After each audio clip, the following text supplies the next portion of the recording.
Welcome back to another edition of Solved. Today we're working on a 2005 2.4 liter turbo PT Cruiser, and I'm going to start this video a little differently than I normally would. This is actually the end of the video, end of the repair rather. This is your bending strut, and that's your structural collar. There is a tightening sequence, so that way if you watch the whole video, all you have to do is come back to the beginning and reference this. Or if you want to take a quick snapshot, screenshot, whatever, there it is there. And then I also took the liberty of printing out the foot pounds or inch pounds for the repair. So once again, take a screenshot of that if you prefer, and then just watch the rest of the video. Here we go. So here is the vehicle, quite rare.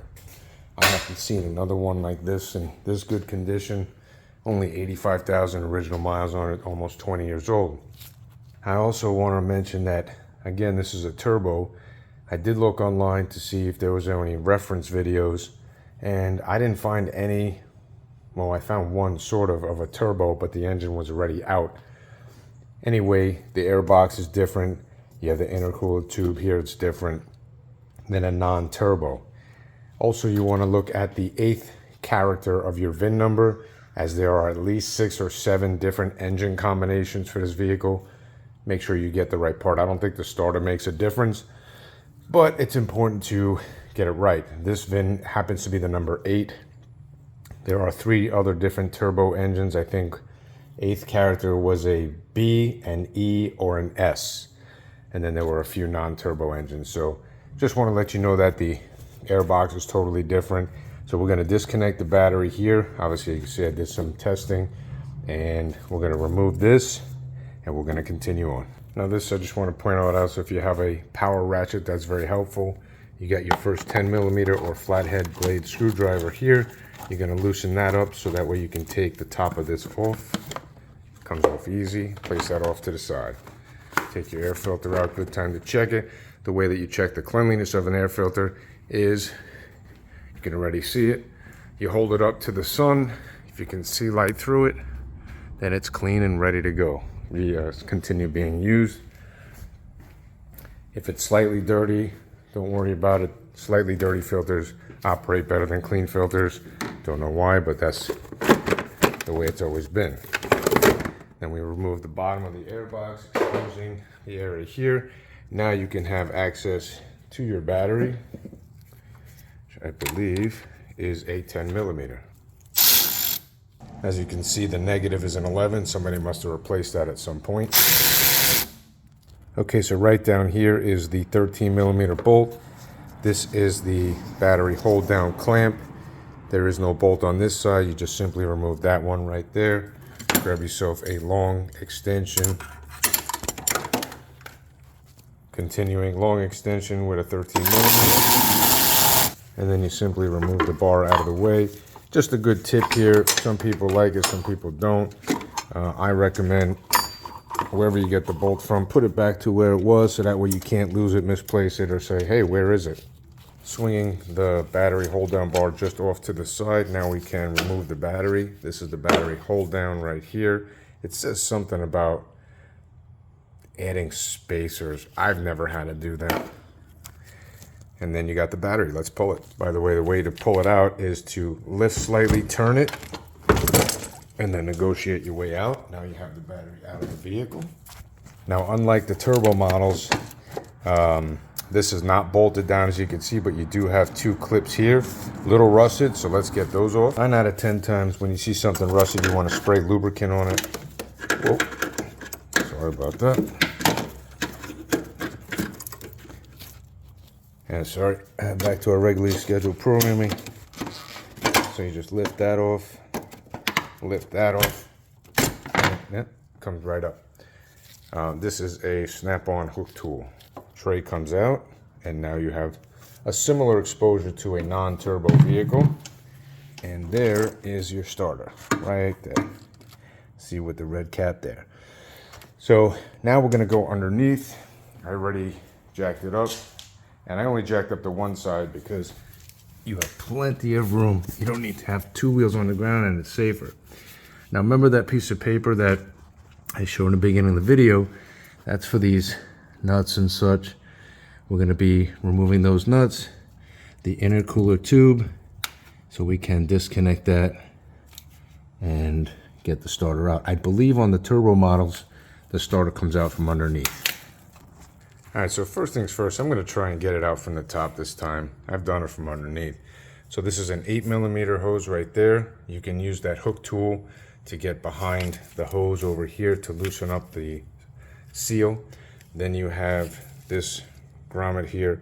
Again, this is a very odd duct. This vehicle is very well maintained and it's been garaged its whole life, so the plastics are plastic and they're not brittle and hard. Then you want to spin this sensor towards you, release the red lock, and then remove it. Okay, so success. I took the hose that goes right to the throttle body and I just laid it off to the side here. And then, let's see if I can zoom in.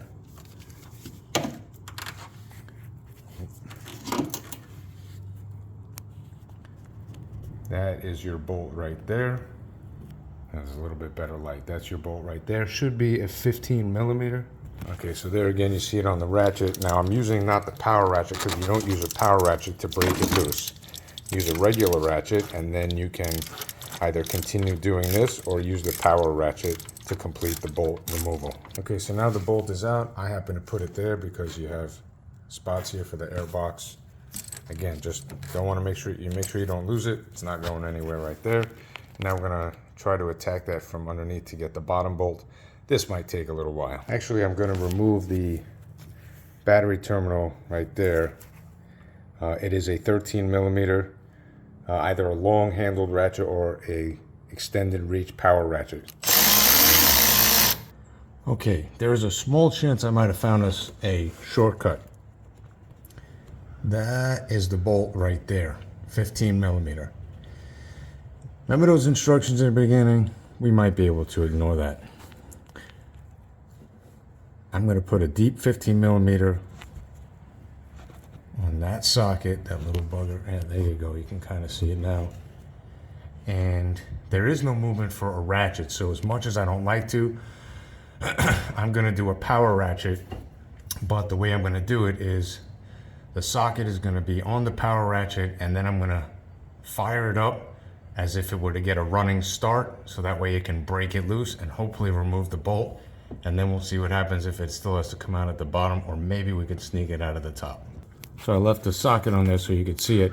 Success. It took 2 or 3 tries with a running start, and I'll explain that in a moment. And I'll show you what I was talking about as far as running start. That's just what I call it. But as you can see, the starter is tilted, it's gapping. So now I'm going to remove the rest of it by the bolt by hand, and we'll see which way she wants to fly. Okay, we got the bolt out. Let's see how we do here. All right. All right, I'm going to work on this for a moment and I'll be right back. Fortune favors the bold. So this is your transmission dipstick. Fortunately, the starter bolt goes right through it, and then you just have to negotiate it out, kind of go back and forth, and bring it up slowly. Now we have plenty of access. I'm going to go for it from the top. Also going to remove this item right here. There is a 10mm bolt right there. Also, just a side note, in retrospect, this formation of the fan, I don't know why it couldn't have been more in. That really doesn't make much sense to me, but that's going to be a little bit of a fight, so just be prepared for it. And for all my gamblers out there, winner chicken dinner. We got ourselves a starter out. Just got to disconnect the signal wire off of the back of the starter, which I didn't get a chance to do yet. And there you go, I got the wire off. This is the tool that I used. Lyle makes it. It's an awesome tool for all your connectors. Anytime you need to remove something, you can use it either way. They make angled ones, 45, 90s, etc., etc. And now, presenting the old starter. Now here is the original nut for the starter that came off of the vehicle. This is the original starter. And now we have both starters. One of the things I want to show you is this is what they give you aftermarket. You got a lock washer separate from the nut. This is all one piece. If you're fortunate to have it like this vehicle does, because it's the first time, it will thread on the same, but I always like to reuse those. I think they're just much better. And always make sure when you match your starters that they are the same, everything looks the same on both sides, all the connection points, etc. And now we just got to do the reassembly, basically reverse order. I'm trying to think here. Oh, that's what I wanted to show you, the Pwr Ratchet running start. Actually, I'll just wait until I have to do a bolt and then I'll do it then. So that's where your signal wire goes. That's that clip one right here. Put that on first and then we'll worry about the terminal afterwards. Okay, so the signal wire's on, and when you put it on, you're gonna hear a click. That's how you know it's in position. And then you negotiate the starter back down there as I just did. Going forward, I think if I ever do another turbo starter on a PT Cruiser, I'll probably disconnect the lower bolt first, only because it was leaning, making it a little difficult to get out afterwards, and get the top bolt out second. But first we want to get that 10mm for this piece back in before you even start putting the starter in. Okay, so now I just want to go over this. So next step after the previous step, you got to get the transmission dipstick on. Oh yeah, the previous step was this thing down here. You get the transmission dipstick back in without the dipstick itself, just the tube. And then you have a ground wire that goes against the transmission bell housing. Then you put the transmission tab. Let me see if I can get that. Right above the word Milwaukee, there's a little black powder coated. That's part of the transmission tube. And as you can see, I had to do a bungee cord just to hold the hose out of the way. And it took a little bit of negotiating, I'm not gonna lie, it was a little bit involved. However, I put the bolt in with the socket, and I'm just gonna let that sit there and marinate until we get the bottom part in. More than likely the bolt will be pushed out slightly back this way as we are putting the starter in, but as I mentioned before, I should have taken the second bolt out of the starter, the top bolt out of the starter second. So now we're gonna stitch the starter back in with the top bolt in first, making it easier to get the bottom bolt in. Hope that wasn't too confusing. I'm confused myself. Okay, so now we got the starter positioned. We're going to use the Pwr Ratchet to gently thread it in. Nope, it fell. Yeah, it fell only because I needed two hands. The left hand is going to hold the starter. You can't really see, stupid fat forearms. You'll hold up the starter and then you'll gently basically have the starter kind of going like this, ever so slightly moving it until the threads catch. Don't lock it down all the way. You want to keep a little bit of movement so that way you can get the bottom bolt in. Never ever, anytime doing a repair, side note here, never, like if you're doing valve cover bolts, never lock one all the way down, or any other bolt intake manifolds. You want to slowly stitch them in a little bit at a time, each one, and then once it centers, then you can go over the torque sequence, which I believe this sequence, I'll have to look it up. So it doesn't give a spec on the lower bolt, but it does say 40 foot-pounds on the top bolt. I would probably start at like 30 on the bottom and then see how it feels at that point, unless you can find the reference somewhere online, but I didn't. So on the bottom bolt, I decided to put a thin layer of anti-seize. It's this silver kind of jelly. You don't need a lot. If you put too much, it can damage the threads over long periods of time. So just be very gentle. No Michelangelo on this stuff. Now we're underneath, and as you can see, the starter right over here is pretty much seated, but we're going to put in the bolt that you see in that hole right there.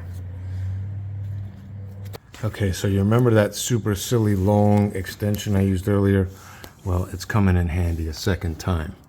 And what I have is a 3/8 universal swivel on there, which you can't see at the moment, but oh yeah, there it is. And that is how I was able to get it through and up there. And the reason why you need to do this is because earlier I mentioned upon removal, there's almost no room. I don't care if you have a 10,000 tooth ratchet, there is no way that thing, you're gonna be able to ratchet it off or on, but you do need to tighten it properly.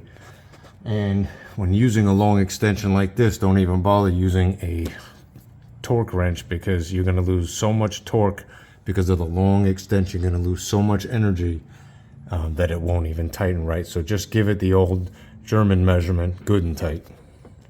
So here is a deep 15. This is the swivel I used. A locking extension is absolutely very helpful, otherwise it'll pop off. And then a long handled ratchet. As long as this is with all this extension, I was only maybe to squeeze an extra quarter to a quarter and a half of a turn, but it is tight. Now let's get up top and finish this. Actually, let's grab this nut. That's for the starter power wire. Now this is that power running start, but as we're tightening, not loosening. And there's two ways of doing it. You can start here with the socket on, which is what I prefer, or I mean, not what I prefer, but the other way is to have this on here. Yeah, we're gonna do it that way. Let me see if I can get it in there close enough. And that's pretty much it. That's tight, but we're still gonna do it by hand ratchet.